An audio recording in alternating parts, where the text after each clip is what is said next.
Hello student, আসসালামু আলাইকুম। সবাই কেমন আছেন? আজকে তোমাদের শেখাবো হিসাব বিজ্ঞানের প্রথম অধ্যায়ের লেনদেন সম্পর্কে। প্রথম পার্ট 5 মিনিটের ক্লাস হবে আজকে। প্রথমে তোমাদের হিসাব সমীকরণটি মুখস্থ করতে হবে। হিসাব সমীকরণটি হলো এ অ্যাসেট সমান এল liabilities plus E equity. Asset হচ্ছে সম্পদসমূহ আর লায়াবিলিটি হচ্ছে দায়সমূহ, আর ইকুইটি হচ্ছে মালিকানা সত্ত্ব।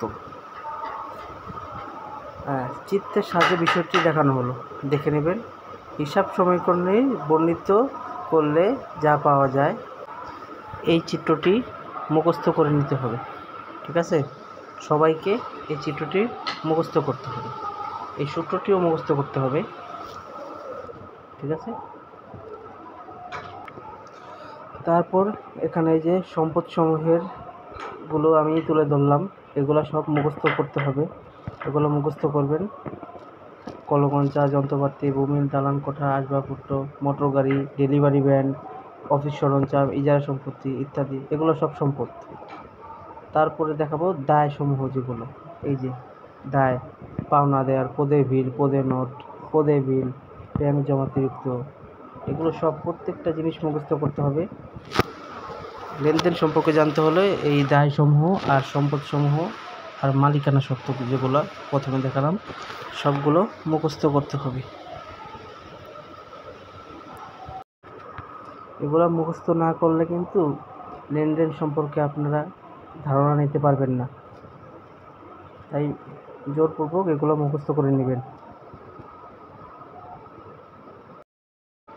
কোনো ঘটনা লেনদেন হতে হলে তা হিসাব সমীকরণের উপাদানগুলোকে নিম্নলিখিত যে কোনো একটি পরিবর্তন সাধন করবে, যথা যেমন মোট সম্পদ বাড়লে মোট দায় অথবা মালিকানা সত্ত্ব বাড়বে, মোট সম্পদ কমলে মোট দায় অথবা মালিকানা সত্ত্ব কমবে, একটি সম্পদ বাড়লে অপর একটি সম্পদ কমবে, মালিকানা সত্ত্ব বাড়লে মোট দায় কমবে, মালিকানা সত্ত্ব কমলে মোট দায় বাড়বে।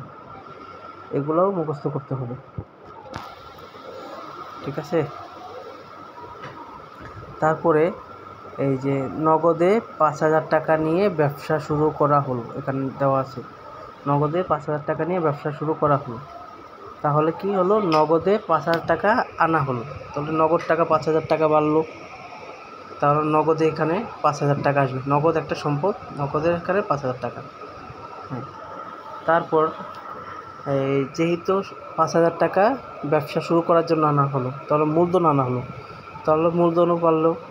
তো মূলধন বাড়ার কারণে মূলধনে এখানে 5,000 টাকা যোগ হবে।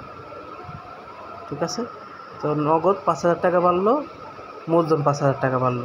নগদে 5,000 টাকা নিয়ে ব্যবসা শুরু করা হলো, তাই নগদ 5,000 বাড়লো, মূলধন 5,000 বাড়লো। ধারে 5,000 টাকা যন্ত্রপাতি ক্রয় করা হলো, যেহেতু যন্ত্রপাতি ক্রয় করা হয়েছে, যন্ত্রপাতি বাড়ছে, তাই 5,000 টাকা যন্ত্রপাতির এখানে যোগ হয়েছে।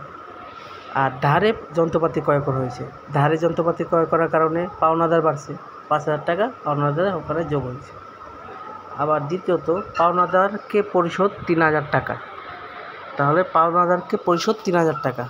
তো নগদ টাকা কমছে পরিশোধ করতে গিয়ে যাওয়ার কারণে, নগদ টাকা 3,000 টাকা পাওনাদারকে দিতে হয়েছে, তাহলে নগদ মাইনাস 3,000 হয়ে নগদ টাকা কমছে।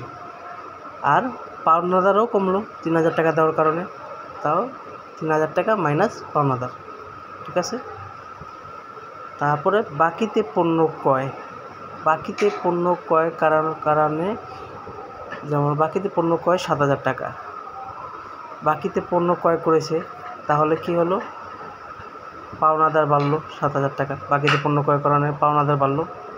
তারপর কি, পণ্য ক্রয় করেছে, তাহলে কি হলো, পণ্য ক্রয় কারণে ব্যয় হয়েছে, তো ব্যয় করার কারণে কি হলো, মাইনাস মালিকানা সত্ত্ব কমলো, যে কারণে এই মালিকানা সত্ত্ব কমলো কেন, ব্যয় হয়েছে, তাই মালিকানা সত্ত্ব কমলো। সবাই বুঝতে পেরেছেন নিশ্চয়ই।